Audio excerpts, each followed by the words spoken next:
Okay, well, for this episode, we are joined by none other than Axel Theissen, the president of the Namibian Cycling Federation. Well, before we do, I do get to introduce him. Last year, we were supposed to have him on season 1, and I was 15 minutes late to the interview.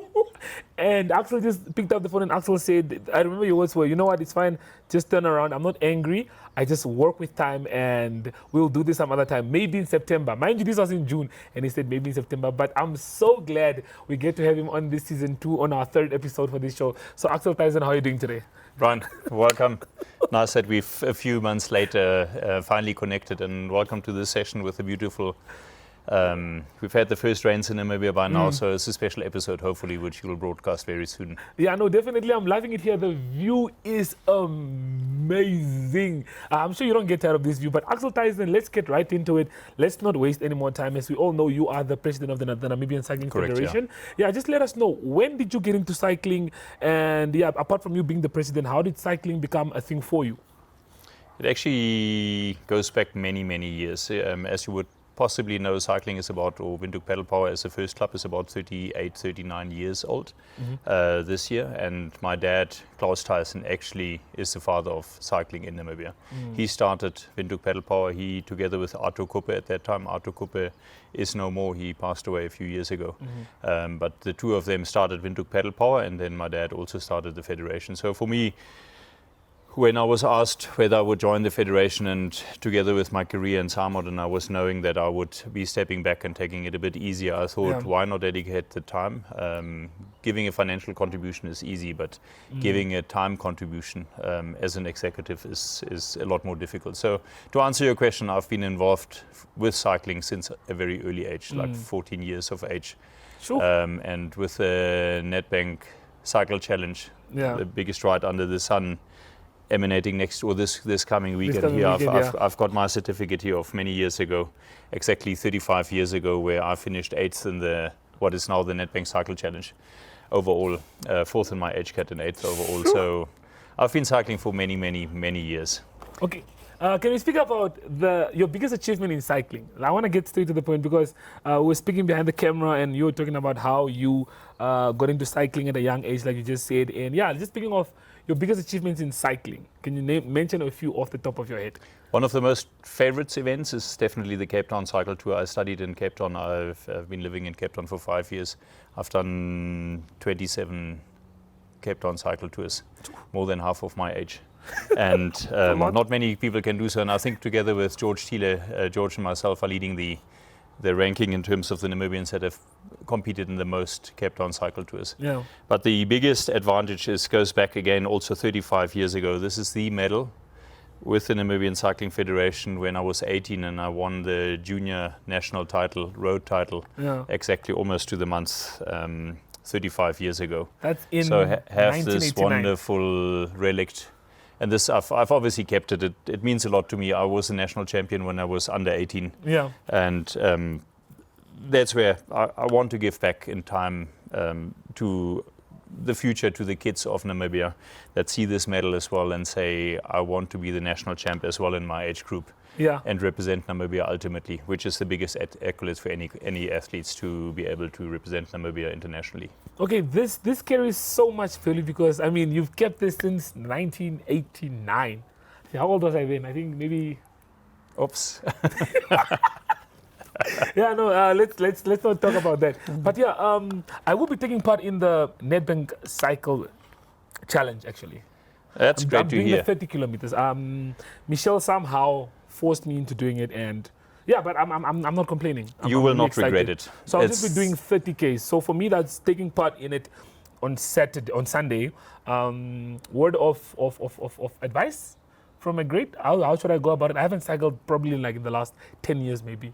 Last time I got on a bike I was maybe 14. Get your bike ready. That's first and foremost. Without the proper bike, you will not finish the 30 kilometers. And otherwise, the biggest advice is just enjoy it. Okay. Go out there. It's the biggest ride, and especially the 20 and the 30 kilometer routes are are basically a fun ride category. Okay. There's race categorization, but it's for the greater masses. So it's great that you're joining us on Sunday. I will be there on Sunday. I'll most probably be doing the Sunday. 100 kilometers. Okay, now that's either the 60 or the 100, but we'll see en route. That's a bit much for me. I'll start with the 30, and then we can gradually talk about 50 and 100 and stuff. But yeah, start off slowly and just okay. Don't reach for the stars immediately. Okay, the 30 kilometers is perfect. It's perfect. Okay, then I'll start off with the 30. Okay, Axel, one thing I wanted to talk to you about was cycling in Namibia.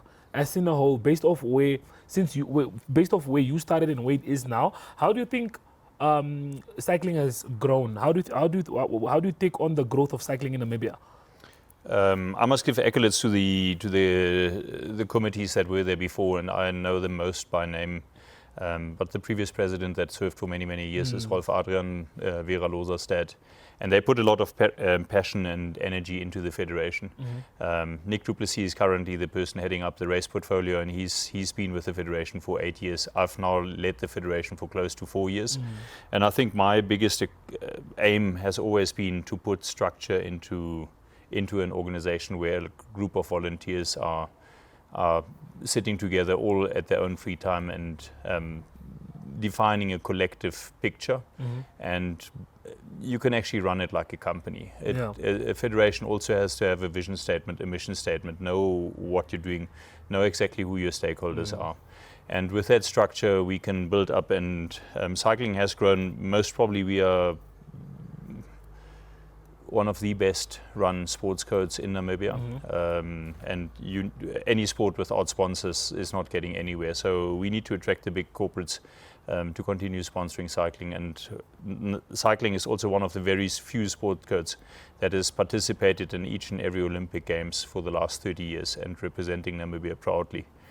So these are our big targets which we want to achieve. And then the other big personal target for me is to lay the foundation for our junior riders to see that they can perform and give them a career path in cycling where, together with our national coach, Hans Tutoy, who's doing brilliant work, and everybody else, there are so many people involved in coaching in Namibia, it's unbelievable, and all of them do it basically on their own free will and for the love of the sport. But Namibia has for the first time now qualified for the Youth Olympic Games.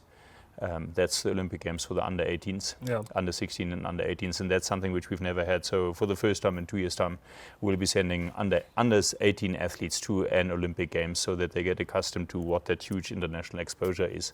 Because racing overseas and racing at a World Cup is just a different kettle of fish. There's so much noise, so much planning, so much happening that you need to witness it to understand it. Yeah. Okay. Well. Okay, apart from, we spoke to Alex Miller. He was the first guest on the episode, a wonderful cyclist / mountain biker, fair loser, same caliber, really good cyclist. But my question is, for you to maintain such effectiveness, for you to be effective in the cycling industry for so long, what does it take for, let's say, a normal cyclist? What do you have to do on a daily to make sure that you stay at the highest level as soon as possible? Vera and Alex are obviously our sports stars. Vera that won the Sports Star of the Year award for NASA for the Namibia Sports, or from the Sports Federation, Sports Commission, correction. They are semi-professionals or professional athletes. So to compete at that level, you basically almost have to be a professional cyclist, which nobody of us resident in Namibia can really do. Alex is really a star at his young age. He's really performed exceptionally well, represented us at the Olympic Games, finished the mountain bike track in the Olympics, which on that statue as alone is magnificent. But we've had the Mark Bessingswade as well, Tristan De Lange that represented Namibia internationally. So no, it comes with a lot of training. The mental training is equally important in cycling, not just the physical training, because they race it all out on the international circuit, and something like the Absa Cape Epic that's taking place very soon in South Africa. That's one. It's the Tour de France in mountain biking. It's most probably one of the most grueling sporting events, especially on the cycling front on the planet. Wow. And to have our athletes, and there's, apart from Vera and Alex, there's other more novice Namibian riders taking place at the Cape Epic. It's something which I've never done, but it's a bit too long for me. But I've done other epics, Swiss Epic twice, Croatia Epic this year. So I do want to participate internationally as well, but more in the hobby, more in my age group. Okay. Not weight group, age group. Okay, we will definitely be continuing this conversation and talk more about how Axel Theissen lives his daily life, and then we just find out more about his side of cymot. Yeah, but with that being said, do definitely stay tuned. We'll be right back.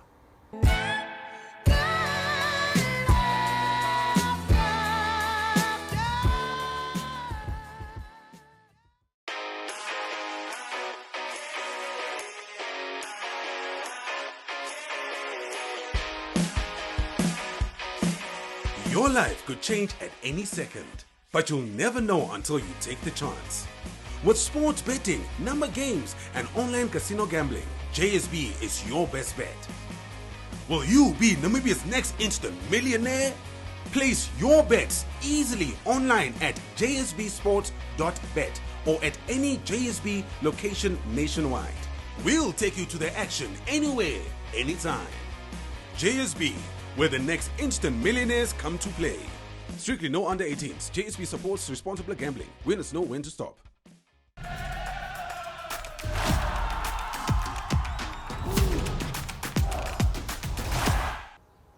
Well, and just like that, we are back for the last part of this interview. Axel Theissen having a great time here at your place. Yeah, let's get right into it. You know, when first time I met you as the Namibian Cycling Federation president without knowing that Axel Theissen is more than involved in cymot. Can you tell us more about your career and your path with cymot as well?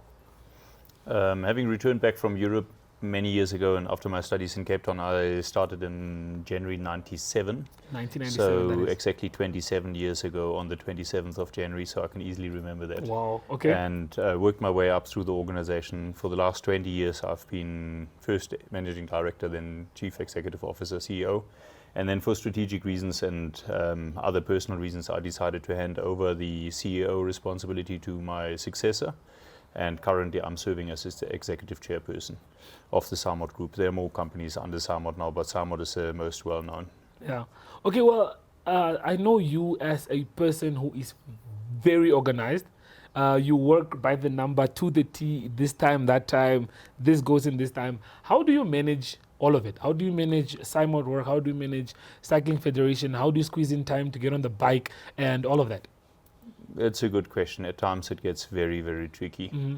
And especially with WhatsApp nowadays, people expect an answer immediately. And there are certain times of the day where you just don't get to it.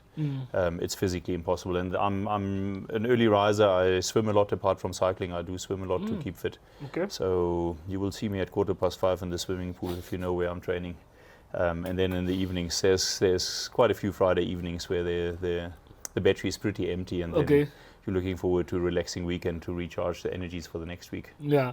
So 5 o'clock for you, you're already in the water. 5 in the morning. Yeah, 5:10. When other people snooze and they then complain that the day is too short. No, I'm an early riser, and if I'm not early in the pool, I'm early at work. I love the morning hours. I'm a morning person. I love the mornings. Okay, and that's where I get most of the productivity done. And the modern game, the other thing why I think I can manage is because I'm a firm believer that the power of the team is significantly more important than an individual. So both in the federation as well as in the cymot organization, I believe extremely in the team spirit. So I foster on team culture and making sure that you as a collective reach that common goal. And it's not only one individual, because then otherwise it's not sustainable. Okay, so yeah, Axel, as I was saying, if we have to talk about, you said you get busy, wake up early in the morning, 5:10, you're already in the swimming pool. How does a regular Saturday look for you? A classical Saturday, if it's not work related or otherwise travel, you will find me on my bicycle 6:30, 7 o'clock in the morning. In a time now when you do need to train 2 through 3 hours, I do put in the cycle before my children wake up. And then breakfast at about 11 o'clock is for me sacred. Relaxing breakfast, cell phones off, spend time with the family, relax. And then afterwards the normal activities have to happen, either shopping or the routine activities, or in the worst case working, which also happens over the weekends quite frequently. I like the part where phones are switched off and it's just family time for that moment. I mean, it's through this busy days that you do have, it's very important for you to just make sure that you have that hour, 2 hours to just reset and get back to normal. But yeah, another question, this is probably one of the last questions that we'll be asking Axel, is for the year, what can we expect from Axel Theissen? Like, where can we be seeing you taking part in competitions? Like you said, you see yourself taking part in competitions internationally just as a hobby in your own age category. So yeah, what can we expect from you this year? So the first one is now Nedbank Cycle Challenge. This coming weekend, then first weekend in March is the Oranop Swim, Point Break Oranop Swim. We'll in all likelihood be doing the 5 kilometer on a Saturday and then the 2 kilometer on a Sunday, where other people will say you're crazy, and they're not too wrong. And I'm one of them. A weekend later, the Cape Town Cycle to 110 kilometers in Cape Town, and then end of April, Croatia Epic. It's called Four Islands Epic. It starts. We will fly to Zagreb. And then from there on, take the mountain bikes along, and it's a 4-day mountain bike race, also organized by the Epic organizers. And I've done the Swiss Epic last year, 2023 and 2022. So now this year, the Croatia Epic is most probably the iconic event. And then later on in the year, that's basically my sporting achievements. There's Ride for Rhinos, RMB Ride for Rhinos happening in June. Most probably be participating there. And then towards the second half of the year, the biggest challenge or biggest task in my personal life is the cymot Hilltop venture. Cymot as an organization or as a group is reinvesting its profits in Namibia, have appointed Namibian contractors as well to build that new iconic store. And I can already tell you that it'll be one of the nicest shopping experiences Windhoek has seen and Namibia has seen. We really want to raise the bar and give something back. So it'll be an exciting, and with the premises directly next to Grove Mall, making use of the same parking area, plus having our own parking area and fully secure and with access roads. So our cycle workshop will also move there from the Windhoek CBD into Grove Mall precinct. So I'm hugely excited because then on the 17th of October, as you said, Axel organizes everything to perfection. On the 17th of October, we want to have the official opening and then be ready for Christmas 2024. And that's the year ahead for me. Sure. Like I said, I told you, I said it. I mean, I couldn't be more right than I was. This man, I really never, to be honest, I take so much motivation from you because since our last incident, and every other time that I've encountered you, you were just so to the date, June, July, we're doing this, August. Are you taking part in the Nedbank Desert Dash? I will be doing it, yes, because it is the 20th anniversary of the Nedbank Desert Dash this year. Yeah. And they last year introduced the over 50 category, which is a half dash. Okay. Which is the only medal which I don't have in my collection so far, because the organizers are actually cutting the medal up in half. If you do half the distance, you get half the medal. And I find this is a super idea. It gives a new dynamic to that wonderful race. That's a wonderful idea, actually. I'll be doing it this year. I will not be there supporting our teams because in the past few years I've been doing the team support.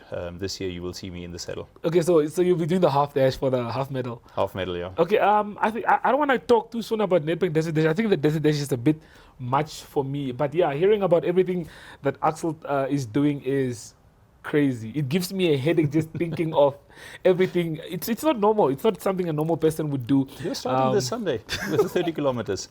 So Desert Dash is only 390, so 390 only. Yeah, so, yeah, but Axel Theissen, so a date for everyone to remember is the 17th of October, hopefully, or we decided that's the date. I sincerely hope. There's a lot of variables still to be attended to, but the 17th of October, the new cymot Hilltop branch will be opening, and it's a flagship store, beautiful finishes, new product ranges, and we are trying to give back to the Namibian customer and be a very proud Namibian-owned company. Okay, so you guys are hearing from the man himself. It's not he said, she said. We heard it from Axel Theissen himself, so we can definitely be looking forward to that. Theissen, Axel, before we do let you leave on this one, we know we have this culture where we always ask our guests on the show to just give out a message to the youth. Sadly, we had our president passengers the other day. So speaking of a message that you would send out to the youth, people that are watching at home, young kids that are watching who inspire or who want to be cyclists in the future, what message do you have for them to keep pushing and to make sure they become the best of what they can be? Yeah, condolences to Madam Gaingos, who I also know personally. It's a very sad news which shocked us all yesterday, and I think Yeah. the entire nation is in mourning. We see that there as well, and with reason, because we've really lost a true political hero. But to answer your question in terms of what can I say to the youngsters, nowadays with WhatsApp and Instagram and all the other noise which is out there, it's nice to see that there's a group of cyclists who dedicate their life to the sport, and they must never ever give up. There's a lot of challenges, and even when you fall, I always say, fall forward, at least you keep the momentum going forward. Stand up, and cycling is a sport which is dangerous. People do fall. But at the end of the day, if they keep on pushing, take Vera Rosa as a prime example. She was under 18 athlete champion in Namibia. Then there was a time where she got second and third repetitively, and she never gave up, continued to train. So at the age of 30, she's at the prime of her life. So in cycling, you can reach to the stars, but believe in yourself, and don't let these small obstacles or detractions that do happen either in sport or in real life let you deviate from your real target. Focus on what you achieve, and if you believe in it, you can do it. I don't think I would ask for anything better. I think it's probably the best message you guys could have gotten from the most organized person in the world I know. But with that being said, Axel, thank you for your time. Thank you for having us here at your lovely residence. This was definitely an episode that we did need on the show. So I'm really happy that we did get to have you on the show. So, but from us, Athletes World, we'll be back with another banger episode. We just made sure to bring you Axel Theissen first before we do move on to the next. But from me, Brian Munango, and Axel Theissen, it is adios. Adios.